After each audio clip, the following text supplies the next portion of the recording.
Hi friends माँ झील हांडीशाला को आपण मानक स्वागत जनाऊे। तेज आज मुझे सहित शेयर करी चूना माछर गोटे एमती रेसिपी जोटा बहुत इजी एवं देहपाई बहुत हेल्दी एवं आपण गोटे नुआ स्टाइल रे। तेज यहाँ अल्प तेल प्रस्तुत हम। तेज मुझे भाव में प्रस्तुत करुच्चे से वीडियो को लास्ट पर्यंत देखूँ। तेज चलतु वीडियो स्टार्ट।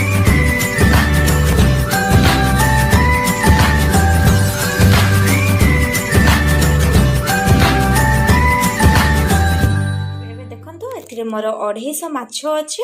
यहाँ चूना माछ यहाँ आम मिरिकिली माछ कहते। तो ये माछ को मुझे फास्ट रे भल भाव में धोईकी हलदी लुण रे मैरिनेट करके रखी। एबे चलतु नेक्स्ट प्रोसेस को जी। मसला नहीं शुखला मसला ताको मु ग्राइंडिंग कर नेबी। तो ये मसला रे कौन कौन नहीं किछि सरिष किछि शुखला लंका रसुण किछि खंड अदा आउ किछि जीरा आउ जदि आपनका पाखरे धनिया धनिया अच्छे तो किछि धनिया को भी नहीं पारे। तेरे या चलतु आम ग्राइंडिंग करनबा। देखंतु मोर पेस्ट रेडी हो। देखंतु से मसला पेस्ट आउ किछि टेस्ट अनुसार लंका गुंड आउ किछि कलर हेबा पई काश्मीर रेड चिली पाउडर पकईदेले। तेरे एबे किछि समय गोलेकी ताको एभली भाव में आउ थे किसी समय गोली नवा। तापर किसी समय आउ थे ढंकई छाड़देवा। आपड़ चाहिए एकाथर को मसला लुण हलदी गोलेकी मत रखिए। मुझे दी थर गोलेकी रखुचे। तो किसी समय एमती छाड़देवा। जो मैरिनेट हेबार 15 मिनट हो 15 मिनट पर बनइबा प्रोसेस को आसी। तेज देखो कड़े मोर गरम हो कड़े मु 2 चम्मच सरिष तेल ऐड करी। सब नॉनवेज आइटम सरिष तेल करंतु तार टेस्टा आउ टिके गरम हो पकईदेवी मेथी पकईदेवी और 2टा गोटा सुखिला लंका।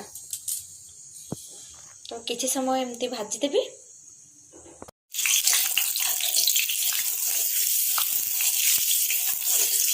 माछ को से तेल रे आम थोड़ा थोड़ा करी पकेइबा।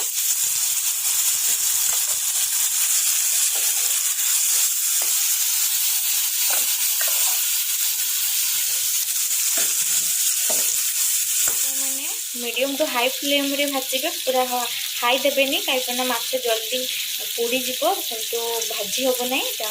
पूरा लो देबेनी माछ सीझीज। तेणु मीडियम फ्लेम रे रखिकी माछ भाजिबे। माछ को गोटे साइड भाजी हो गला परे मझिरे मझिरे एमती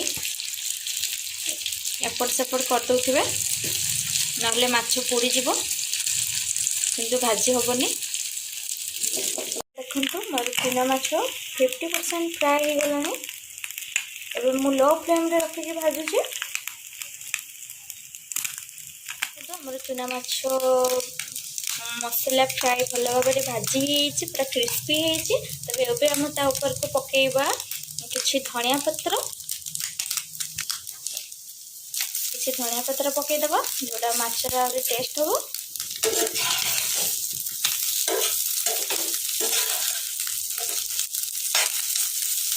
मु गोटे प्लेट को काढ़ी आपण देखा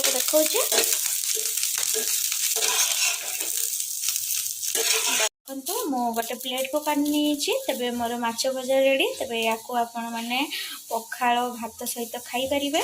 तो पखाल सहित खाइले अधिक टेस्ट होता है। तेबे एबे गरम दिन आसुची पखाल प्रिय। तो यही प्रोसेस रे बनईकी पखाल भात खातु बहुत टेस्टी लगे।